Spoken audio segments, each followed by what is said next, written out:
मदद पीराने पीर गौसे आजम दस्तगीर अल मदद पीराने पीर गौसे आजम हस्ती। सदक़ल्लाहुल अज़ीम व सदक़ रसूलुहुन नबीयुल करीम। एक बार सारे लोग मिलकर दरूद शरीफ पढ़ें। अल्लाहुम्मा सल्लि अला सय्यिदना व मौलाना मुहम्मद मअदनिल जूद वल करम व आलिहि व बारिक व सल्लिम सलातन व सलामन अलैका या रसूलल्लाह। नस्बत कुरान कॉन्फ्रेंस, आप लोगों ने अपना कीमती वक्त दिया, आपने गुफ्तगू समाअत की, नातो मनक़बत के अशार आपने सुने। आप जब यहाँ से उठेंगे तो आपको लगेगा कि मैंने कोई अच्छा काम किया। जब अच्छा काम करने के बाद खुशी हो तो आप समझ जाएं कि यह काम अल्लाह की बारगाह में कबूल हो गया। नेकी उसे कहते हैं जिसके करने के बाद दिल में खुशी हो, और गुनाह उसे कहते हैं जिसके करने के बाद दिल में एक खटक सी महसूस हो, अंदर से उसको महसूस हो के मैंने गलत किया है, तो समझ लें कि उनका दिल जिंदा है। और अगर गुनाह करने के बाद खुशी हो तो समझ जाएं कि उसका दिल मर चुका है। और नेकी करने के बाद जब खुशी हो तो समझ जाएं कि दिल अभी जिंदा है। रात के इस वक्त तकरीर सुनना बहुत मुश्किल काम है, लेकिन आप मुश्किल काम करें थोड़ी देर, उसके बाद सलातो सलाम और दुआ पे अपने अपने घर को रुखसत हो जाए। रोजाना आप सोते ही रहते हैं, कभी कभी जागने का मौका मिलता है तो जागें और अपनी तकदीर जगाएं। सारी दुनिया आपके खिलाफ है और आपको अभी खुदा की रहमतों और बरकतों की सख्त जरूरत है।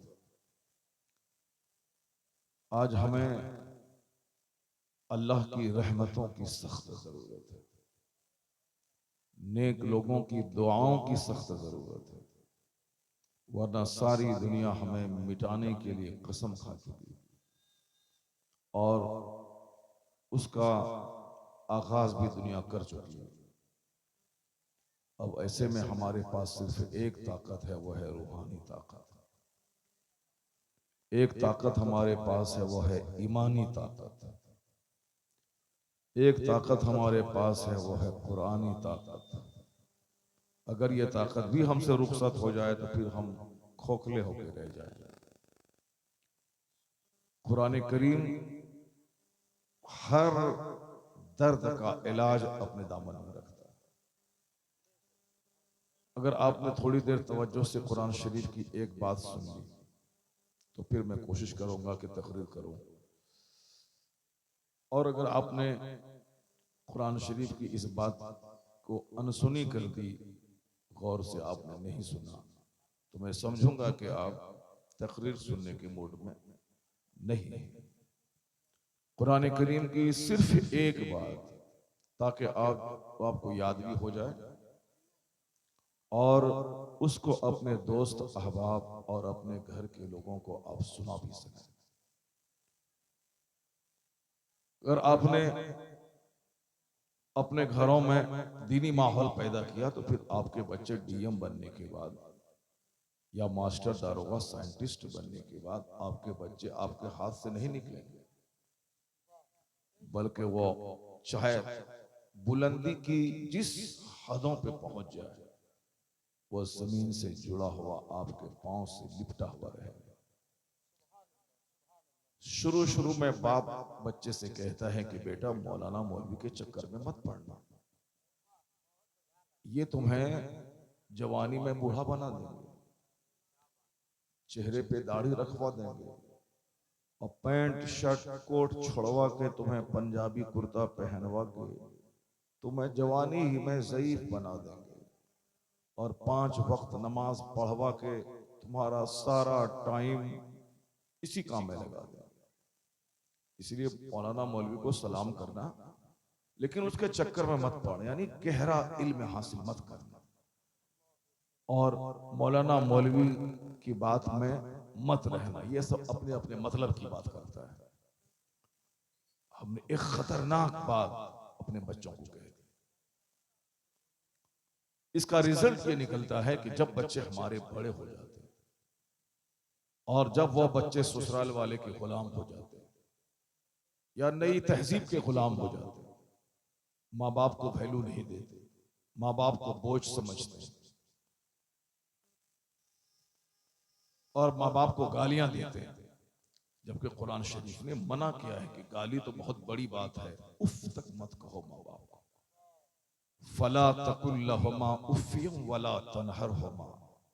नाराजगी के इजहार का सबसे बड़ा तरीका है, जब बंदा किसी से नाराज होता है तो मारता है, और उससे थोड़ा सा नीचे दर्जा यह है कि जब बंदा किसी से नाराज होता है तो गाली देता है, और उससे थोड़ा निचला निचला दर्जा यह है कि जब नाराज होता है तो ये डांट डपट करता है।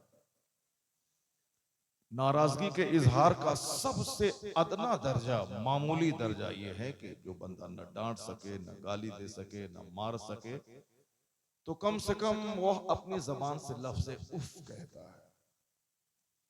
मर्जी के खिलाफ अगर काम कोई करे तो बंदा क्या करता है? उफ कह के रह जाता है। अब सामने वाले को न गाली दे सकते हैं, न मार सकते हैं, न डांट सकते हैं, तो कम से कम इतना बंदा कहता है। जैसे बच्चे ने कोई चीज तोड़ दी, या किसी ने कोई गलत काम कर दिया आपके मजाज के खिलाफ, तो आप कुछ कर नहीं सकते हैं, तो क्या कहते हैं? उफ, ऐसा क्यों हो गया? ये लफ्ज़े उफ तकलीफ के इजहार का सबसे अदना तरीका, और कुरान शरीफ में उसी लफ्ज़े उफ के कहने पे बंदिश लगा दी कि तुम्हारे माँ बाप अगर कमजोर हो जाएं, ज़ईफ़ी को पहुंच जाएं, तो उफ तक मत कहना। चाहे वो जमीन दे न दे, चाहे वो अपना घर में रखे या किराए का घर में तुझको पाले, कुछ भी करे, चाहे बाप शराब पिए, चाहे बाप नमाज ना पढ़े, कुछ भी करे, तुम माँ बाप को उफ तक मत कहना। मारने की बात तो सोच ही नहीं सकता बंदा, तो अदना दर्जा जो लफ्ज़े उफ जबान से निकलता है, इसको भी मत कहना। कुरान शरीफ में एलास का लफ्ज नहीं आया, कुरान शरीफ में हुर्रा का लफ्ज नहीं आया। हुर्रा जब खुशी के मौके पर जब आदमी फुटबॉल वगैरह जीतता है तो हुर्रा बोलता है। नाराजगी के इजहार के और भी बहुत सारे जुमले जबान से निकलते हैं। एह आह ओह कहते हैं आदमी, आह ओह उफ सबसे अदना दर्जा। कुरान शरीफ में लफ्ज उफ का इस्तेमाल हुआ है, जबकि अरबी जबान सबसे मेयारी अरबी जबान कुरान करीम में। हर लैंग्वेज के दो पार्ट हो गए, मॉडर्न और एंशिएंट, एक प्राचीन और एक आधुनिक, यानी एक कदीम जबान, एक जदीद जबान। अंग्रेजी में भी दो कैटेगरीज है, एक ओल्ड एक मॉडर्न। हिस्ट्री में भी एक ओल्ड हिस्ट्री एक एंशिएंट हिस्ट्री। हिंदी में भी एक जदीद हिंदी, आधुनिक हिंदी और एक प्राचीन हिंदी। हर जबान, पहले उर्दू जबान में कैसे कैसे जुमले होते थे, आप मीर गालिब वगैरह का अशार पढ़ लें, और अभी जब उर्दू बहुत तरक्की कर चुकी है तो आज की जदीद उर्दू आप पढ़ लें, दोनों में फर्क है। अरबी जबान भी दो खानों में बटी है, एक कदीम अरबी जो पुराने जमाने में बोली जाती थी, और एक जदीद अरबी, जिस जदीद अरबी में बहुत सारे वर्ड्स अंग्रेजी के शामिल हो गए हैं। जदीद अरबी और कदीम अरबी। जदीद उर्दू खूबसूरत उर्दू है, कदीम उर्दू उसमें बहुत सारी मिक्सिंग चीजें हैं। जदीद अंग्रेजी खूबसूरत अंग्रेजी, अब प्राचीन अंग्रेजी वो बहुत मुश्किल और टफ वर्ड हैं और बोलने में भी अच्छे नहीं लगते। अरबी जबान भी दो खेमों में बटी है, एक कदीम और एक जदीद। लेकिन आपको ताज्जुब होगा कि कुरान शरीफ जो 1400 साल पहले इस दुनिया में नाजिल हुआ, उस कुरान करीम की जबान को जब बंदा पढ़ता है, इस्तेमाल करता है, तो ऐसा लगता है कि कुरान आज के तनाजुर में आज नाजिल हुआ है। यानी ब्यूटी, हुस्न और खूबसूरती की आखिरी हदों पे कुरान के अल्फाज मौजूद। तो आज से 5000 साल के बाद भी अगर और डेवलप कर जाए अरबी जबान, तो भी अरबी जबान के माहिरीन का यह कहना है कि कुरान के हुस्न का जलवा अपनी जगह बरकरार है। अरब के लोगों की जबान तो अरबी है, वहां बच्चा पैदा होने के बाद अरबी बोलता है, लेकिन आम तौर पे जो घर में जबान बोलते हैं वो, और जब वह लोग नमाज में कुरान पढ़ते हैं तो दोनों में जमीन आसमान का फर्क हो जाता है। क्योंकि कुरान अल्लाह का कलाम, अल्लाह का कलाम जाहिरी हुस्न के एतबार से भी लाजवाब है और बातिनी कमालात के एतबार से भी लाजवाब है। आप पढ़ें तो हर लफ्ज के हर हर्फ के बदले में 10 नेकी। आप कुरान सुने तो दिल जिंदा हो जाए। आया है हदीस पाक में कि इन्नल कुलूब तस्दा, बेशक दिलों को भी जंग लग जाता है। जैसे लोहे में पानी पहुंचता है तो लोहा जंग आलूद हो जाता है, उसी तरह दिल भी जंग आलूद हो जाता है। तो सहाबा ने पूछा, सरकार तो दिल जब जंग लग जाए तो उसका इलाज क्या है? जैसे लोहे में पानी पड़ता है तो लोहे में जंग लग जाता है, उसका इलाज है उस लोहे को आग की भट्टी में डाल दिया जाए, फिर लोहा साफ सुथरा हो जाता है। ये दिल में जंग लगता है, जब जलसे में दिल नहीं लगे तो समझ लें कि जंग लग गया। जब मस्जिद में मन नहीं लगे तो समझ जाएं कि जंग लग गया। जब अपनी बीवी अच्छी नहीं लगे, दूसरों की बीवी अच्छी लगे तो समझ लें दिल मर चुका। अपनी माँ और अपने बाप से बात करने में झुंझलाहट महसूस हो और दूसरे दोस्तों से बात करने में मजा मिले तो समझ जाएं दिल मर चुका। और जब काजू, किशमिश, बादाम, सेब, अखरोट, पिस्ता खाने में मन नहीं लगे और गुटखा खाने का मन करे, समझ जाएं कि उसका दिल मर चुका है। गुटखा खाने से ना प्यास बुझती है, गुटखा खाने से ना भूख मिटती है, और गुटखा खाने से ना एनर्जी ताकत मिलती है। अगर ऐसा हो तो बता दे, कोई डॉक्टर साहब बता दे, गुटखा खाने से भूख मिटती है, गुटखा खाने से प्यास बुझती है? ना उसमें प्यास बुझती है, ना उससे भूख मिटती है, ना ही उससे किसी बीमारी का इलाज होता है। सिवाय नुकसान के कोई पहलू नहीं है। गुटखा खाने से आंख की बीनाई कमजोर होती है, गुटखा खाने से जबान की सफाई खत्म होती है, आदमी हकलाने और गोंगापन के करीब पहुंच जाता है। बहुत सारे बच्चे की जबान बंद हो गई जो रोजाना 100 पुड़िया खाते थे, और गुटखा खाने से किडनी फेल होती है। बहुत सारे बच्चे इस मरीज में मुब्तला हो गए और मर गए। इतना सब कुछ जानने के बावजूद भी लोगों को लगे कि यही खाना चाहिए, तो समझ लें उसका दिल मर चुका। जब दूध और पानी पीने में मजा नहीं मिले और ताड़ी और शराब पीने में मजा आए, समझ लें कि दिल मर चुका। इस रुए जमीन पे सबसे बेहतरीन जगह है मस्जिद। हुजूर ने फरमाया कि इन अहब्बल बिलाद मसाजिदुहा, तमाम जगहों में सबसे ज्यादा पसंदीदा जगह है मस्जिद अल्लाह के नजदीक, और सबसे बुरी जगह है बाजार। क्योंकि बाजार में झूठ बोला जाता है, बाजार में माल का ऐब छुपा के बेचा जाता है, बाजार में दूसरों को ठगा जाता है। तो ठगने की जगह, झूठ की जगह सबसे बुरी जगह। मगर चूंकि जरूरत है, सौदा सलब खरीदना है, इसलिए अच्छा आदमी वो है जो सबसे लेट से बाजार जाए और सबसे पहले बाजार से निकल जाए, और सबसे बुरा आदमी वो है जो सबसे पहले बाजार जाए और सबसे लास्ट में बाजार से आए। यह काम गांव समाज का जो फटीचर क्लास का हीरो होता है, जिसका कोई काम नहीं है, जो डीएम नहीं है, एसपी नहीं है, दारोगा नहीं है, मास्टर नहीं है, साइंटिस्ट नहीं है, वैज्ञानिक नहीं है, जो एमडी नहीं है, जो एमबीबीएस नहीं है, वो फटीचर क्लास का आदमी है, किसी काबिल नहीं है, वही सज धज के पैंट शर्ट अंडर सेटिंग करके बाजार सबसे पहले जाता है। वह घूमता रहता है, सबका मुंह देखता है, किसकी बेटी आ रही, किसकी बेटी जा रही है, कोई दोस्त मिले के चाय पिला दे, कोई दोस्त मिले के पान खिला दे, बस वह घूमता रहता है, सूंघता रहता है बाजार। सारे लोग चले जाते हैं, तब आखिर में वो आता है बाजार से। सबसे बुरी जगह बाजार है, बुरा शख्स है जो पहले जाए बाद में आए, और सबसे बेहतरीन जगह मस्जिद है, जो सबसे पहले जाए और सबसे लास्ट में निकले। सुभान अल्लाह, सुभान सुभान। सबसे अच्छी जगह मस्जिद है, जो सबसे पहले वहां जाए और सबसे आखिर में वहां से निकले। आप गवाह रहें कि ये शख्स जन्नती है। जिसका दिल मस्जिद से लगा हुआ रहे, उसके जन्नती होने की गवाही दे। और कुरान शरीफ हदीस में भी आया है कि कयामत के दिन 7 टाइप के लोग होंगे जो अल्लाह के अर्श के साए में होंगे। सुभान अल्लाह।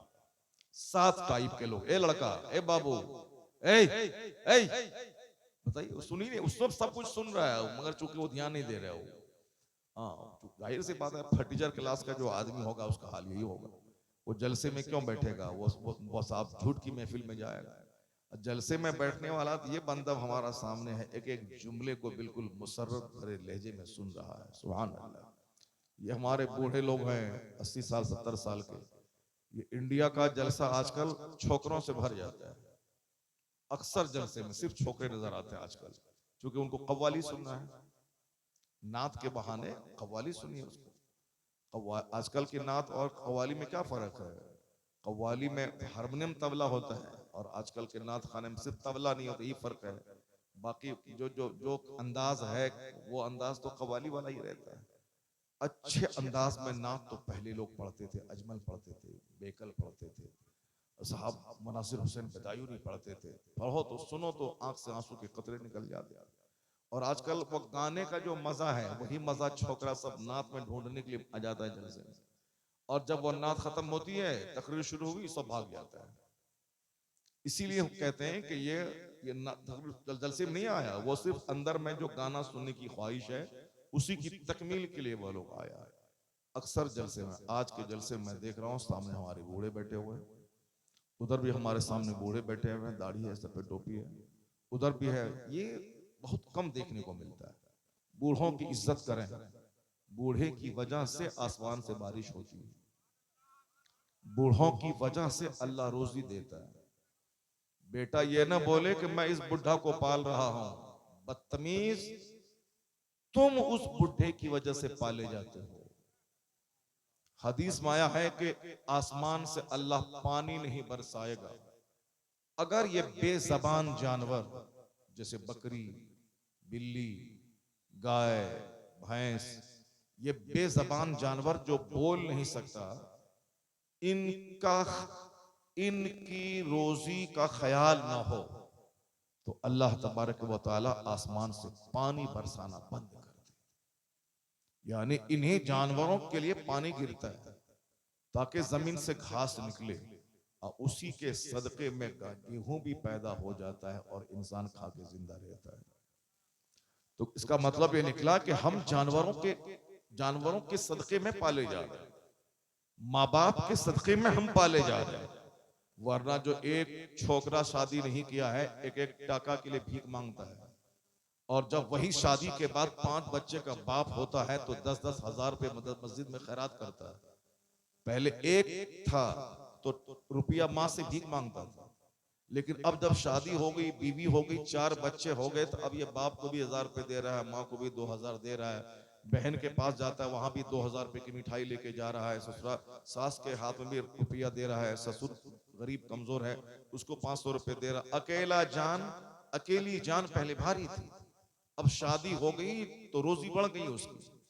इसलिए अगर कोई ये कहता हो कि अब कम हम दो हमारे दो, हम दो हमारे एक, कम रहेंगे तो सुखी रहेंगे, नहीं नहीं, बल्कि बरकत अल्लाह जिसको दे दे वही सुखी रहता है। सबसे बड़ी चीज बरकत की है। ये हमारे उलमा कराम लोग हैं, अब इनका चेहरा देख लें। यह लोग ऐसी सदरी पहन लेते हैं कि एक अरबपति नहीं पहन पाता। यह लोग ऐसी पगड़ी पहनते हैं कि खरबपति नहीं पहन पाता। हमारे देखें अलाउद्दीन साहब के पास सदरी जैसी है। आपने कभी देखा किसी डीएम के बदन वैसी सदरी हो? नहीं मिलेगी। और जिस दिन जुमा के दिन हमारे ये हाफिज कुरान लोग मेंबर पे खड़े होकर हाथ में लाठी लेके तकरीर करते हैं तो ऐसा लगता है कि एक बादशाह है जो रियाया को ललकार रहा है। अगर विश्वास नहीं हो तो आपका बेटा अमेरिका में पढ़ाता है, बैरिस्टर बन के आया है। आप सारे लोग भाई बैरिस्टर बन के आया है, अमेरिका से पढ़ गया है, इसको मेंबर पे चढ़ा दो, यही नमाज पढ़ाएगा सबको। नहीं होगा ऐसा। चाहे बैरिस्टर, चाहे लॉयर, चाहे साइंटिस्ट, चाहे वैज्ञानिक, चाहे प्रोफेसर, चाहे टीचर, कुछ भी हो जाए, मेंबर पे वही चढ़ेगा जो बच्चा आलिम और हाफिज बना है। सुभान अल्लाह, सुभान अल्लाह। अब चाहे वो मजदूर का बच्चा क्यों ना हो, अगर आलिम दीन है तो वही सरदार बन के स्टेज पे चढ़ा होगा। अब उनका चेहरा देखें कितना खूबसूरत लगता है। आमदनी कितनी है? 10,000 रुपये महीना। खर्चा उसका कितना है? बंबई में जुमा के दिन जुमा पढ़ने के बाद इमाम साहब को 10-20 हज़ार रुपये हो जाते हैं। चूंकि नमाज खत्म होने के बाद जब मुसाफा करते हैं लोग तो कोई 100 रुपया दे दिया, कोई 500 रुपये दे दिया। हुजूर ये मेरी तरफ से नजराना है, तनख्वाह नहीं, नजराना 500, 50, 100 जिस जो जैसा है। तो उस जुमा के दिन उनको 5,000 रुपये हो जाते हैं। मगर हमारे बिहार और झारखंड में वो नजराना क्या देगा इमाम साहब को? फजर की नमाज पढ़ने के बाद उसी के कमरे में घुस जाता है, इमाम साहब की चाय पी लेता है, इमाम साहब की चाय पी लेता है। तो हम लोगों का ये हाल है, इमाम साहब को देंगे क्या, उसी को नोच के खा लेते हैं। इमाम साहब का रुपया पहुंचा लिया, उसका 200, 400, 500 रुपया देता भी नहीं है बंदा। तो मैं कह रहा हूं कि जो बात मैं कह रहा हूं उसको गौर से सुनिएगा। ये आपको चाय भी पिलाते हैं और आने वाला इनका दोस्त अहबाब साथी बड़ा मौलाना आ गया के पीछे खर्च भी करते हैं। कस्तूरी और मुश्क और अंबर इनके कमरे में रहता है और 2-4 जुब्बा लंबा महंगा वाला रहता है। बरकाती टोपी 1 दर्जन रहती है। 1000 बीघा जमीन के जोतने वाले के पास जाइए, जुमा के दिन जब वो मस्जिद में आता है तो लुंगी फटी हुई है, कुर्ता घुमछा हुआ है, उसमें आयरन नहीं है, सर पे टोपी ठीक से नहीं है, अतर नहीं लगा पाता है। ये चेहरा इनका गौर से देखें आप कि इतना हसीन, इतना खूबसूरत, और कम कमाई में इतनी बरकत कहां से होती है? कम कमाई में बरकत कहां से होती है? बरकत यह है कि हुजूर ने इनके लिए दुआ दे दी है। सुभान अल्लाह, सुभान अल्लाह। कौन? जो कायनात के मालिक को मुख्तार है, उन्होंने दुआ दे दी। दुआ क्या दी है? इनका काम क्या है? इनका काम है जब माइक हाथ में लेते हैं तो कहते हैं हुजूर ने ये फरमाया। जब बच्चों को दरसगाह में पढ़ाते हैं तो कहते हैं कि हुजूर ने ये फरमाया। जब निकाह का खिताब खुतबा देते हैं तो कहते हैं काल काल रसूलुल्लाह, हुजूर ने ये फरमाया। बुखारी शरीफ पढ़ाएं तो कहते हैं कि आका अलैहिस्सलाम ने ये कहा। इनका काम ही है हुजूर की तालीमात को आम करना, हुजूर के शिक्षाओं को का प्रचार प्रसार करना, हुजूर की तालीमात को आम करना। तो अब हुजूर का काम ये कर रहा है कि सरकार ने ये कहा, खाने के बारे में ये कहा, पीने के बारे में ये कहा, सोने के बारे में ये कहा, जागने के बारे में ये कहा। हम बीवी हैं तो हुजूर ने हमारी जिम्मेदारी ये बता दी, शौहर हैं तो शौहर की जिम्मेदारी ये बता दी, मुर्दे को कैसे नहलाना है, कैसे दफनाना है, कैसे गुस्ल देना है, कैसे लेके चलना है, कैसे कब्र में डालना है, कैसे मिट्टी डालना है, बच्चा पैदा हो तो कैसे सबसे पहले कान में अजान डालना है, अजान देना है, तकबीर कहनी है, सबसे पहले बुजुर्गों के मुंह का लुआब तहनीक के तौर पर अपने बच्चे के मुंह में डालना है। यानी पैदाइश से लेके मौत तक कोई ऐसा डिपार्ट नहीं है जिस डिपार्ट में हुजूर ने हमारी रहनुमाई नहीं की। हर डिपार्ट में हुजूर ने मेरा मार्गदर्शन किया और इस मार्गदर्शन को ये मौलाना बताते हैं। आप गाली भी दे दें इसको कि तुमको मस्जिद से भगा देंगे, तुम हमारे यहाँ आके खाना खा के मोटा हो गया हो, ये बोलता है नमाज पढ़ो, नमाज पढ़ना फर्ज है वरना जहन्नम की आग में जल जाओगे। आप उनकी रोजी रोटी पे लात मारते हैं और वह आपको जन्नत का रास्ता दिखा रहा है। इससे सुपीरियर तबका कोई नहीं मिलेगा जो हमेशा मुस्तफा की बात करता है। तो हुजूर ने भी इनको दुआ दे दी, जाओ नद्दरल्लाहु अमरन मन समिअ मिन्ना हदीसन फबल्लगहु कमा समिअ। मुस्तफा कहते हैं अल्लाह मेक हिम ग्रीन, अल्लाह उसे हरा भरा रखे जो मेरी हदीस सुनता है, दूसरों को सुनाता है। जरा जोर से बोलिए सुभान अल्लाह, हाथ उठा के बोलिए ला इलाहा इल्लल्लाह। इस 3 बजे भोर में कैसे तकरीर होगी, मगर आप लोग गौर से सुन रहे हैं, बहुत बड़ी बात है। जो काम बंबई वाला नहीं करता है वो काम झारखंड वाला कर रहा है। सुभान अल्लाह, बेदारी आ रही है और आप तकरीर सुन रहे हैं। मैं दाद देता हूं आपको, वरना अब तकरीर कोई नहीं सुनता, सब भाग जाता है। अभी अल्लाह तबारक व तआला आप सबों को दोनों जहान की नेमतें अता फरमाए। अब आपको बात समझ में आ गई कि इनकी बरकत का राज क्या है, इनके चेहरे की खुशहाली का राज क्या है। राज यही है कि मुस्तफ़ा जान रहमत सल्लल्लाहु अलैहि वसल्लम ने इनके लिए दुआ दे दी। तो अब जो भी दीन का काम करेगा, वो चाहे जिस फैमिली का हो, जैसा भी हो, अल्लाह ताला उसे शोहरत देता है, इज्जत देता है, मकबूलियत देता है, और मरने के बाद अल्लाह जन्नत देता है। आपने सुना होगा कि रामपुर का नवाब बहुत मशहूर है, लेकिन एक नवाब का नाम बता दें आप, नहीं मालूम है। आपको मालूम है कि अवध का नवाब मशहूर है, अवध यानी लखनऊ का, लेकिन एक नवाब का नाम बता दें आप, नहीं मालूम है। आपको मालूम है कि पटना, अजीमाबाद, ये भी नवाबों का शहर कहलाता था। आज भी जो वहां के पुराने नवाब हैं, 2-4-10 एकड़ जमीन में आज भी उनका घर है पटना राजधानी में, यानी अरबों रुपए की जमीन पे घर है उसका। नवाब लोग रहते थे पहले, मगर हम लोग नवाब का नाम नहीं जानते। मगर उसी बरेली, रामपुर का नवाब, लखनऊ का नवाब, उसी के बगल में बीच में बरेली है। बरेली में एक औसत दर्जे के घराने में एक शख्स पैदा हुआ जिसे सारी दुनिया मौलाना अहमद रजा खां के नाम से जानती है। उसको लोग प्यार से आला हजरत कहते हैं, शेखुल इस्लाम वल मुस्लिमीन कहते हैं। वो नवाब नहीं थे और किंग नहीं थे, बल्कि औसत दर्जे के घराने में आप पैदा हुए थे। आपके आबाओ अजदाद कबीले बरहेज के पठान थे, अफगानिस्तान के। वह लोग वहां से चल के लाहौर आए, लाहौर में बहादुरी का कारनामा अंजाम दिया। वहां का शीश महल उनके खानदान वालों की यादगार है। फिर वहां से बादशाह दिल्ली के कहने पर वह लोग रोहिलखंड आ गए। रोहिलखंड में एक मार्के को सर किया। बादशाह दिल्ली ने पूरा इलाका बतौर जागीर उनको दे दिया। फिर वहीं बरेली में बस गए वह लोग। बहादुर थे वह लोग और बहुत बड़े सिपह सालार थे, लेकिन आगे जाने के बाद उस खानदान में सिपह सालारी हट के वहां तकवा, परहेजगारी और जुहद की चादर उस खानदान पे आ गई। फिर क्या हुआ कि आला हजरत के दादा अपने अहद के बड़े आलिम और बड़े वली कामिल, आला हजरत के वालिद मुफ्ती नकी अली खां अपने दौर के सबसे बड़े आलिम, सबसे बड़े वली, उसी खानदान में पैदा हुए मौलाना शाह अहमद रजा खां रहमतुल्लाह अलैह।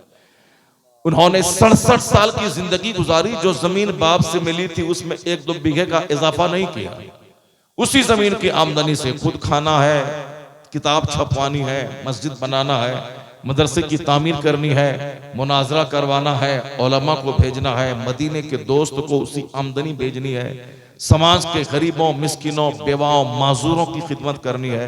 सब काम उसी से करना है। अपना दिन भर में एक टाइम थोड़ा सा खाना खा लेना है, 2 घंटा सोना है, बाकी पूरे 22 घंटे दिन की खिदमत में लगा देना।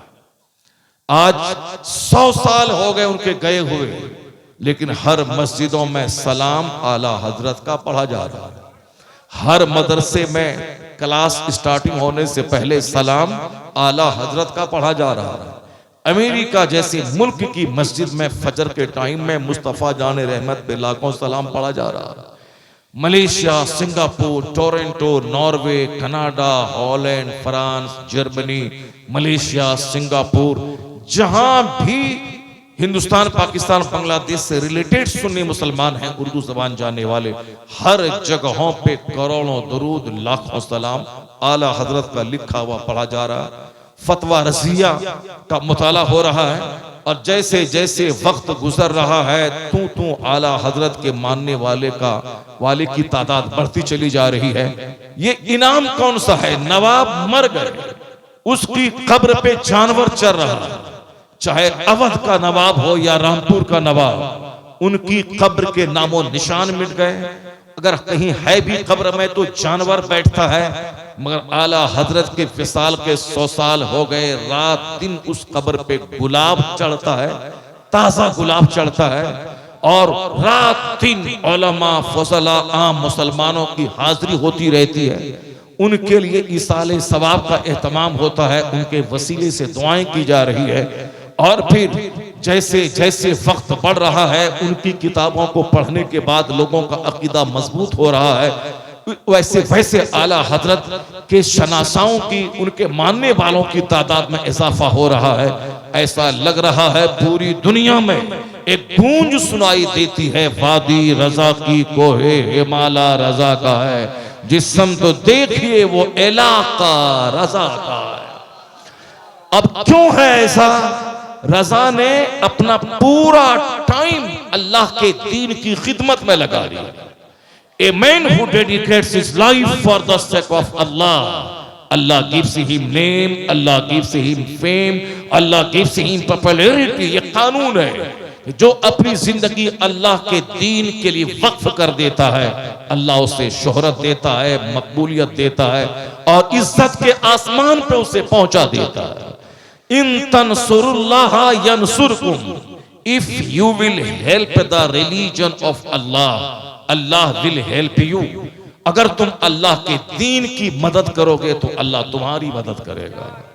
जो अल्लाह के दीन की मदद करता है, अल्लाह उसकी मदद करता है।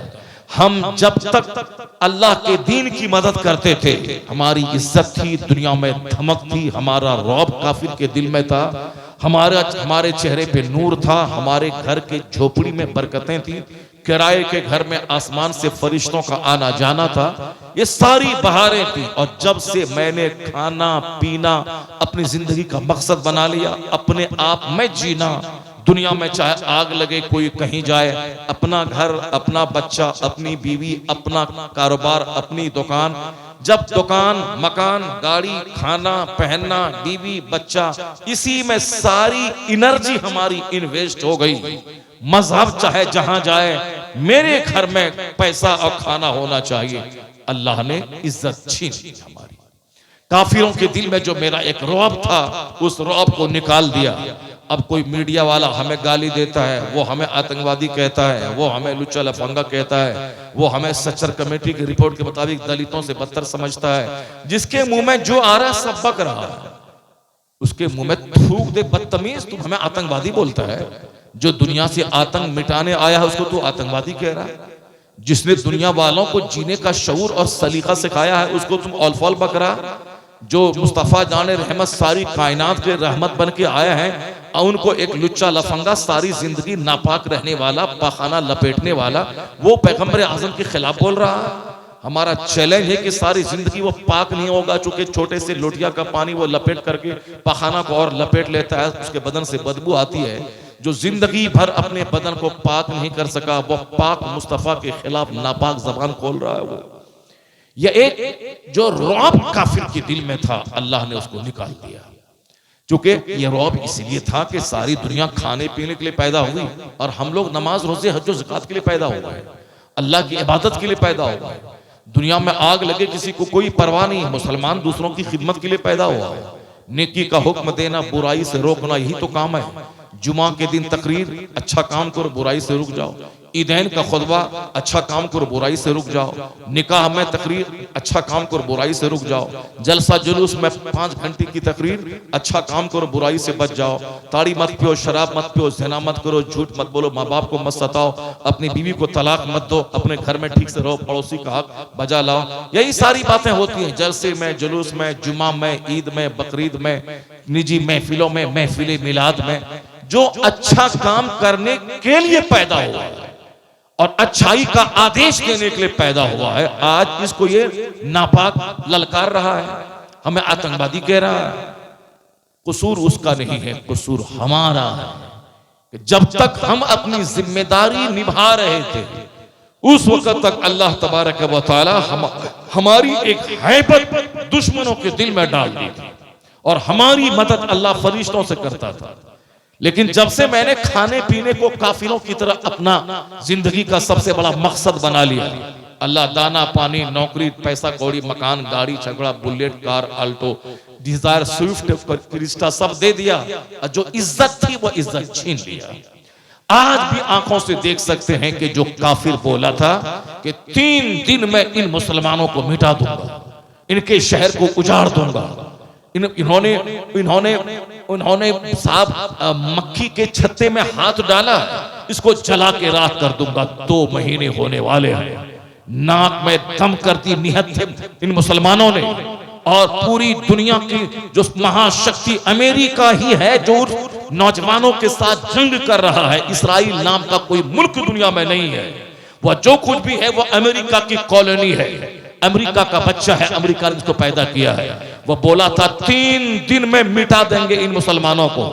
2 महीने हो गए, लेकिन आज वह घुटने टेक दिया। आखिर खाए क्या उस मुसलमानों के साथ में? जो अल्लाह के दीन की मदद करेगा अल्लाह उसकी मदद करेगा, जो किबले अव्वल के लिए मैदान में आएगा बच्चों को शहीद करवाएगा अल्लाह उसकी मदद करेगा। तो उसके पास अमेरिका का बम है, इनके पास कुरान हदीस और मुस्तफा की मदद की ताकत मौजूद है। जब दोनों में टकराव हुआ तो अमेरिकी बम ज़ेर हो गया, मुजाहिदीन का कलमा बुलंद हो गया। इन तंसुरुल्लाह यंसुरकुम, अगर तुम अल्लाह के दीन की मदद करोगे तो अल्लाह तुम्हारी मदद करेगा। हमारी सारी इज्जतें इसी में है कि हम अल्लाह रब्बुल इज्जत के दीन की खिदमत करें। अल्लाह हमें फतह देगा, इज्जत देगा, हुकूमत देगा, सराहत देगा, सल्तनत देगा, और मरने के बाद मुस्तफा की शफाअत से हमें जन्नत देगा। बात हो गई। अब तकरीर शुरू करता हूं, जरा गौर से सुनिए। सुनेंगे ना तकरीर? जरा जोर से बोले सुभान अल्लाह। अब कोई उठेंगे तो नहीं आप लोग यहां से? 4 घंटा नहीं बोलेंगे, सिर्फ 1 घंटा बोलेंगे। गौर से सुनिएगा। कुरान शरीफ की एक बात जरूर सुन के जाइए जो मैं बोलने वाला हूं। अब उस एक बात से पहले जो हदीस मैंने छेड़ दिया उसको सुन लीजिए। क्या मौलाना साहब, कुरान शरीफ की जो बात है, सिर्फ एक चैप्टर खोलूंगा कुरान का सिर्फ एक चैप्टर खोलूंगा, उसको आप याद कर लेना है।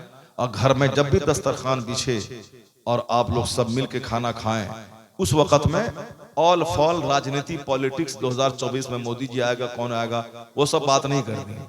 बात ये करनी है कि हम किस लिए पैदा हुए हैं, मरने के बाद जन्नत मिलेगी कि नहीं मिलेगी, और कौन सा काम करने से जन्नत मिलती है और क्या काम करने से जहन्नम मिलता है। मौलाना साहब तकरीर में क्या कह रहे थे, बस एक हदीस पाक का चर्चा छेड़ देना है। 10 मिनट में खाना भी हो जाएगा। जो छोटा छोटा बच्चा है उसके दिमाग में अल्लाह रसूल की मोहब्बत भी पैदा हो जाएगी। सुभान अल्लाह सुभान अल्लाह। अगर आपने बच्चों के सामने बोला कि धोनी इतना विकेट ले लिया, विराट कोहली इतना विकेट ले लिया, सचिन तेंदुलकर इतना बड़ा बॉलर था, तो आपका बच्चा भी क्रिकेटर हो जाएगा। अगर आपने ये बोला कि पंडित जी हार जाएगा, अखिलेश जीत जाएगा, नीतीश कुमार हार जाएगा, हेमंत सोरेन मर जाएगा और मोदी जी 2-4 दिन के बाद मर जाएंगे, अमित शाह को फालेज मार देगा, और ये सब अगर आपने कहा तो आपका बच्चा भी पक्का पॉलिटिकल माइंडेड हो जाएगा। अगर आपने ये बोला कि फला आदमी 1 करोड़ का घर बना लिया, फला आदमी 2 करोड़ का बंगला बना लिया, फला आदमी 1 करोड़ की कार खरीद ली, तो आपका बच्चा भी पक्का दुनियादार हो जाएगा। अगर आपने ये कहा कि फला तहज्जुद पढ़ता है, फला इशराक पढ़ता है, फला 1000 दरूद पढ़ता है, फला 1000 बार कलमा पढ़ता है, फला मौलाना साहब हर 3 दिन में खत्म कुरान करते हैं, तो आपका बच्चा भी नमाजी और कुरान पाक की तिलावत का आदी हो जाएगा। सुभान अल्लाह सुभान, जरा जोर से बोले सुभान अल्लाह सुभान अल्लाह। जो आदमी कुरान शरीफ पढ़ता है अल्लाह उसको इतनी इज्जत देता है दुनिया में कि सारी कौम पीछे और वो आगे रहता है। अब मरने के बाद कहा जाएगा कुरान पढ़ते जाओ, जन्नत की मंजिलें तय करते जाओ, जहां कुरान खत्म होगा उसी बुलंदी पे जन्नत में उसका महल होगा। सुभान अल्लाह सुभान अल्लाह। कुरान पढ़ें, कुरान पर अमल करें, अपने बच्चों को पढ़ाएं, और सिर्फ हाफिज बना के मत छोड़ दें। हाफिज बना के आप सड़क पे चले जाओ तो पंचर बनाओ, मोबाइल बनाओ, ये ठीक करो, वो नहीं। हाफिज बनाने के बाद इनको MBBS डॉक्टर बनाए, इनको इंजीनियर बनाए। अभी 4 हाफिज कर्नाटक का वो नीट निकाला, 720 में 680 नंबर निकाला, और अच्छे कॉलेज में एडमिशन हुआ। अब 2 साल के बाद MBBS डिग्री होल्डर डॉक्टर बन के आएगा वो। इसलिए जो सिर्फ स्कूल में जो बच्चा पढ़ता है उसकी कमजोरी ये होती है कि वो सबक रट नहीं पाता। यही वजह है कि 1 लाख बच्चे में 2-4 बच्चे कामयाब होते हैं, बाकी बच्चे सब फेल हो जाते हैं। उनको अच्छे ढंग से अंग्रेजी नहीं आती। MA करने के बाद कायदे से वो अंग्रेजी बोल नहीं पाता है। और फिर बहुत कम बच्चे हैं जो डॉक्टर इंजीनियर बनते हैं। अक्सर बच्चे सबक याद नहीं कर पाते हैं, उनका दिमाग कुशादा नहीं होता। वो सिर्फ ABC में 4 ऑप्शन है, उसमें से एक में टिक लगाना है, टिक लगा दिया, चलो यही सही हो जाए, लगा दिया, टिक लगा दिया। ABCD उसमें 4 में से जवाब लिखा हुआ है, उसी में टिक लगा दिया। मगर ये बच्चे जो है शुरू से कुरान रटते रटते इनका दिल भी कुशादा हो जाता है, इनका दिमाग भी खुल जाता है। और कुरान पढ़ने की वो बरकत होती है कि स्कूल का बच्चा जिस चैप्टर को 8 घंटे में नहीं रट पाता है उसको ये आधा घंटा में रट लेता है। अगर यकीन नहीं आए तो मैं भी मदरसे में पढ़ा हूं और मैं भी स्कूल में पढ़ा हूं। मैंने मैट्रिक में 500 लड़कों में फर्स्ट किया है, सुभान अल्लाह। बचपन से मैं अंग्रेजी स्कूल में नहीं पढ़ा हूं, मदरसे का तालिब इल्म, मगर मैंने सिर्फ प्राइवेट सेल्फ स्टडी करके मैट्रिक का एग्जाम दिया है। 500 लड़कों में सबसे टॉप रिजल्ट मेरा रहा, क्योंकि वह लोग पढ़ना ही नहीं जानते, स्कूल के बच्चे पढ़ना नहीं जानते। और हमारे यहाँ तो बचपन से यही सिखाया जाता है कि कुरान शरीफ रटना सिखाया जाता है। और कुरान शरीफ जहां याद किया बाकी सारा चैप्टर याद करना आसान हो जाता है। इंटरमीडिएट में मैंने पूरे कॉलेज नहीं 10 कॉलेज में टॉप रिजल्ट मेरा रहा था।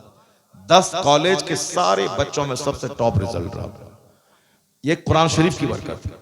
और मैंने अंग्रेजी में ऑनर्स किया, 3 इयर्स डिग्री वाला कोर्स हमारे बैच से ही स्टार्ट हुआ इंडिया बिहार में। तो उसमें मैंने अंग्रेजी इंग्लिश में ऑनर्स मैंने किया अंग्रेजी में, जबकि अक्सर मदरसे के पढ़े लिखे अगर MA कर भी लेते हैं, अरबी और उर्दू में करते हैं, अंग्रेजी में लाखों में कोई एक करता है। मगर मैंने अंग्रेजी में MA किया, अंग्रेजी में ऑनर्स किया।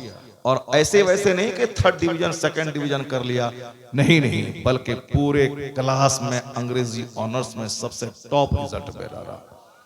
और जिस BK झा जो हमारा टीचर था वो हमको पढ़ाता था, अंग्रेजी का ट्यूशन में पढ़ता था उससे, तो वो आज लिखा देता था 4 चैप्टर। दूसरे दिन जब पूरा उसको सुनाते थे वो कहता था मेरी जिंदगी का अजूबा लड़का ये है, अजूबा लड़का। और जब एग्जाम देने जाते थे वहां 10 क्वेश्चन था और उस 10 में से 5 का जवाब देना है, लेकिन वह 10 सवालात मेरी याददाश्त से टकराते थे। मैं परेशान हो जाता था कि मैं किसको लिखूं किसको नहीं लिखूं। ये सिर्फ कमाल है मदरसे की टूटी चटाई का और कुरान शरीफ की तिलावत का और दीन सीखने का। तो आपका बच्चा डॉक्टर बनने के बाद आशिक बन जाता है, किसी लड़की को हम उसी से लव मैरिज करेंगे, DM बनने के बाद आशिक बन जाता है। अगर नहीं भी पढ़ा तो भी फटीचर क्लास का आशिक बन गया, गली कूचे में दूसरों की बेटी को सूंघता रहा, किसी से प्यार कर लिया, भाग गया, माँ बाप भाई बहन सारे समाज की नाक कटवा दिया, या ज्यादा इश्क जोर मारा किसी हरिजन की बेटी को लेके भाग गया, या हमारी ही बेटी स्कूल में पढ़ने गई वो किसी दलित के बच्चे को लेके भाग गई।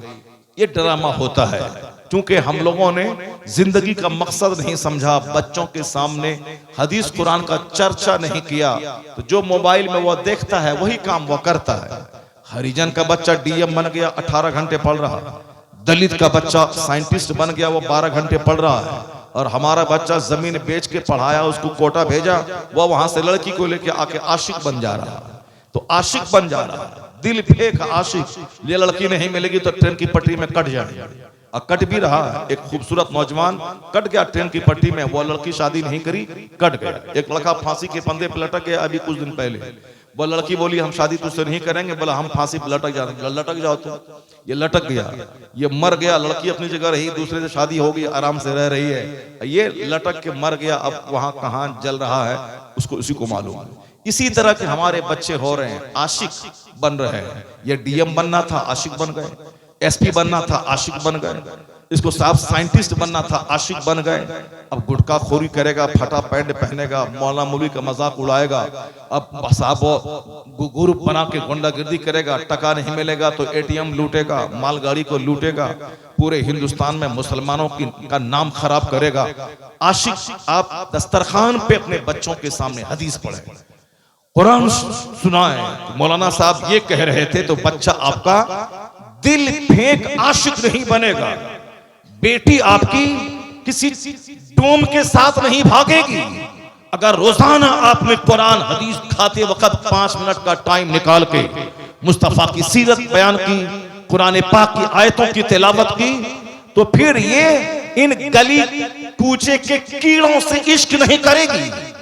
गली कूचे के कीड़े मकोड़े से इश्क नहीं करेगा। इश्क का मफहूम ये आला हजरत से सीखेगा कि दिल है वो दिल जो तेरी याद से मामूर रहा, सर है वो सर जो तेरे कदमों पे कुर्बान गया। ये किसी चमार से इश्क नहीं करेगा, या किसी कीड़े से इश्क नहीं करेगा, या किसी दूसरों की इज्जत नहीं खराब करेगा, या खानदान की नाक नहीं कटवाएगा। अगर अच्छा चर्चा आपने किया, ये मदीने वाले मुस्तफा का आशिक बनेगा। और जब आशिक मुस्तफा बना तो खेत में हल चलाए तो भी आशिक रहेगा, और डीएम बन जाए तो डीएम के दफ्तर में बैठकर काफिर नहीं बनेगा, तो 4 काफिरों को कलमा पढ़वा के मुस्तफा का गुलाम बना देगा। उसके लिए जरूरी है कि रोजाना अपने दस्तरखान पे दीन का चर्चा हो।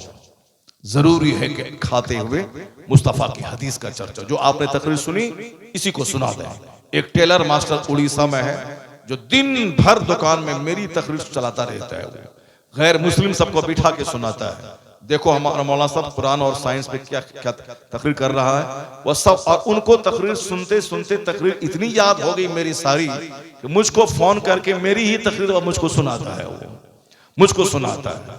तो आप तकरीर सुने, इसको जाके बाल बच्चों में रिपीट करें कि मौलाना साहब ने ये कहा था। तो फिर क्या होगा, बगैर किसी मेहनत के आपके बच्चे मुस्तफा की बात सुनेंगे भी और उस पर अमल करने की कोशिश भी करेंगे। पहले तो आप बच्चों को मौलाना से दूर करते हैं, लेकिन जब बच्चा आपका बाकी बना तब मौलाना के पास तावीज के लिए जाते हैं। हजरत तावीज दे दिए मेरा बच्चा बिगड़ गया। ऐसा नहीं होता है कि आम का पेड़ लगा दें और तावीज उसमें 1 लाख डाल दें कि यहां से सेब निकल जाए। नहीं होता है। जैसा पेड़ वैसा फल, जैसी जमीन वैसी फसल। आपने जिस नहज पे बच्चों की तरबियत की है, 1 करोड़ तावीज देने के बाद उसका दिमाग नहीं बदलेगा, क्योंकि बुनियाद आपने खराब कर दी। आप आज सीने पे चढ़ के बच्चा मारता है तो कसूर हमारा है कि हमने बच्चों को आलिमों से दूर किया। अगर कह देते कि बेटा मौलाना से मुलाकात करना, उनका हाथ अपने सर पे रखना, उनकी गुफ्तगू गौर से सुनना, उनके पास बैठकर दीन सीखते रहना, तो आप बच्चों को जमीन मकान दें न दें, ये बच्चा आपका पांव चूमता रहता और कहता इस पांव से जन्नत की खुशबू आ रही है। आपका चेहरा बच्चा गौर से देखता और कहता कि माँ बाप का चेहरा देखने से हज्जे मबरूर का अज्र मिलता है। ना आप कुछ नहीं दें, बच्चा ना तमाचा मारेगा, ना डांट डपट करेगा, ना लफ्ज़ उफ कहेगा। क्यों? जिस मौलाना की सोहबत में वो है, वो वही पढ़ता है कि बाप जन्नत का दरवाजा है, माँ के पाँव के नीचे जन्नत है। माँ बाप के चेहरे को देखो तो हर नजर के बदले में हज का अज्र मिलता है। चाहे 100 बार देखो डेली, अल्लाह डेली 100 हज का अज्र तुमको अता फरमाएगा। तो ये जो कहानी मौलाना की जबानी बच्चा सुनेगा, प्रैक्टिकल में अपने घर में माँ बाप के साथ वही सलूक करेगा। उस वक्त बाप बच्चा जब उजड़ जाता है, तब बाप को एहसास होता है कि काश मैं इन्हें दीनी महफिलों में भेजता, मौलाना साहब के पास इनको भेजता, तो जो सलूक बच्चा आज मेरे साथ कर रहा है वो नहीं करता। जब उजड़ गया तब एहसास होता है। तो चमन के उजड़ने से पहले एहसास करें। स्कूल में 5 घंटे बच्चों को पढ़ाएं और आधा घंटा उसे मौलाना के पास भेज दें, ताकि फिजिक्स केमिस्ट्री स्कूल में पढ़ेगा तो इंजीनियर बन के 5 लाख महीना कमाएगा, और मौलाना के पास 10 मिनट बैठेगा तो हदीस कुरान सीख कर दुनिया मिले ना मिले आखिरत की जन्नत वो खरीदता रहेगा। दोनों काम करवाए। अल्लाह तबारक व तआला हमें हदीस कुरान सीखने, सुनने और सिखाने की तौफीक अता फरमाए।